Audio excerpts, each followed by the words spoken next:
ಅತ್ಯಾಚಾರದ ಆರೋಪವನ್ನು ಎದುರಿಸ್ತಾ ಇರುವಂತಹ ಪ್ರಜ್ವಲ್ ರೇವಣ್ಣ ಅವರ ಎಸ್ಐಟಿ ಕಸ್ಟಡಿ ಅವಧಿ ಇವತ್ತು ಅಂತ್ಯವಾಗ್ತಾ ಇದೆ. ಇದರ ಬೆನ್ನಲ್ಲೇ ಸ್ಥಳ ಮಹಜರ್ ಪ್ರಕ್ರಿಯೆಗೂ ಕೂಡ ಅವರನ್ನ ಒಳಪಡಿಸಲಾಗಿದೆ. ಪ್ರಜ್ವಲ್ ರೇವಣ್ಣಗೆ ಎಸ್ಐಟಿ ಅಧಿಕಾರಿಗಳು ನಿರಂತರವಾಗಿ ಈ ಅತ್ಯಾಚಾರ ಪ್ರಕರಣಕ್ಕೆ ಸಂಬಂಧಪಟ್ಟಂತೆ ಪ್ರಶ್ನೆಗಳನ್ನ ಕೇಳೋ ಪ್ರಯತ್ನ, ಸಾಕ್ಷಿಗಳನ್ನು ಸಂಗ್ರಹ ಮಾಡೋ ಕೆಲಸವನ್ನು ಮಾಡ್ತಾ ಇದ್ದಾರೆ. ಅದರ ಮುಂದುವರೆದ ಭಾಗವಾಗಿ ಬಸವನಗುಡಿ ನಿವಾಸದಲ್ಲಿ ಇವತ್ತು ಸ್ಥಳ ಮಹಜರ್ ಪ್ರಕ್ರಿಯೆಯನ್ನ ಕೂಡ ನಡೆಸಲಾಯಿತು. ಪ್ರಜ್ವಲ್ರನ್ನ ಕರೆತಂದು ಎಸ್ಐಟಿ ಅಧಿಕಾರಿಗಳು ಪಂಚನಾಮೆಯನ್ನ ಕೂಡ ಮಾಡಿದ್ದಾರೆ. ಪಂಚರ ಸಮ್ಮುಖದಲ್ಲಿ ನಡೆಸುವಂತಹ ಪ್ರಕ್ರಿಯೆ ಬಹಳ ಕಾನೂನಾತ್ಮಕವಾಗಿ ಇಂಪಾರ್ಟೆಂಟ್ ಆಗುತ್ತೆ. ಅತ್ಯಾಚಾರದ ಕೇಸ್ಗಳಲ್ಲಿ ಈಗಾಗಲೇ ಸಂತ್ರಸ್ತೆ 164 ಸ್ಟೇಟ್ಮೆಂಟ್ ಅನ್ನು ದಾಖಲು ಮಾಡಿರ್ತಾರೆ.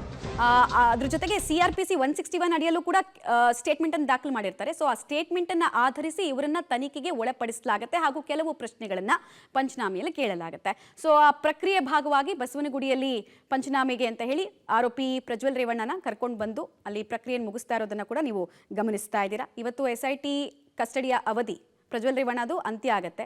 ಸೊ ಕೋರ್ಟ್ಗೂ ಕೂಡ ಅವರನ್ನ ಪ್ರೊಡ್ಯೂಸ್ ಮಾಡಬೇಕಾಗುತ್ತೆ. ಬಟ್ ಅವ್ರ ಮೇಲೆ ಇನ್ನೂ 2 ಕೇಸ್ ತನಿಖೆ ಬಾಕಿ ಇರೋ ಬೆನ್ನಲ್ಲೇ ಎಸ್ಐಟಿ ಇವತ್ತು ಕೂಡ ಅವರನ್ನ ಕಸ್ಟಡಿಗೆ ಕೇಳುತ್ತಾ ಅನ್ನೋದು ಕುತೂಹಲ. ಬಿಕಾಸ್ ಅದಕ್ಕೆ ಬೇಕಾಗಿರೋ ಪ್ರಿಪ್ರೇಷನ್ ಅನ್ನ ಕೂಡ ಮಾಡ್ಕೊಳ್ತಾ ಇದ್ದಾರೆ. ಡೀಟೇಲ್ಸ್ ಕೊಡ್ತಾರೆ ಉಮೇಶ್ ನೇರ ಸಂಪರ್ಕದಲ್ಲಿ ಜಾಯ್ನ್ ಆಗ್ತಿದ್ದಾರೆ. ಉಮೇಶ್, ಪ್ರಜ್ವಲ್ ರೇವಣ್ಣ ಅವರ ಪಂಚನಾಮೆ ಕುರಿತಂತೆ ಏನೇನು ಮಾಹಿತಿ ಲಭ್ಯ ಆಗ್ತಾ ಇದೆ? ಈಗಲೂ ಕೂಡ ಸ್ಥಳ ಮಹಜರ್ ಪ್ರಕ್ರಿಯೆ ನಡೀತಾ ಇದೆಯಾ ಅಥವಾ ಮುಗಿದಿದೆಯಾ ಆಲ್ರೆಡಿ? ಡೀಟೇಲ್ಸ್ ಏನೇನು ಕೊಡ್ತೀನಿ, ಸಾಕ್ಷ್ಯ ಸಂಗ್ರಹ ಹೇಗಾಗಿದೆ ಅಂತ?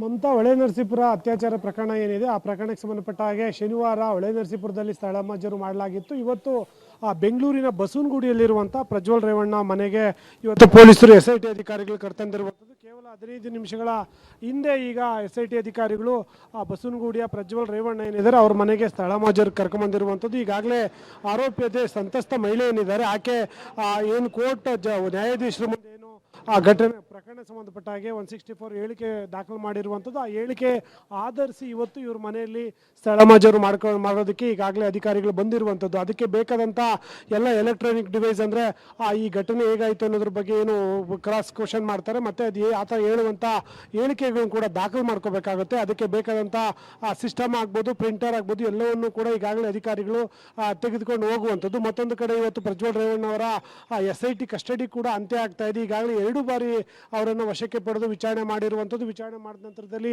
ಶನಿವಾರ ಸ್ಥಳ ಹೊಳೆನರಸೀಪುರದಲ್ಲಿ ಸ್ಥಳ ಮಹಜರು ಮಾಡ್ತಾರೆ.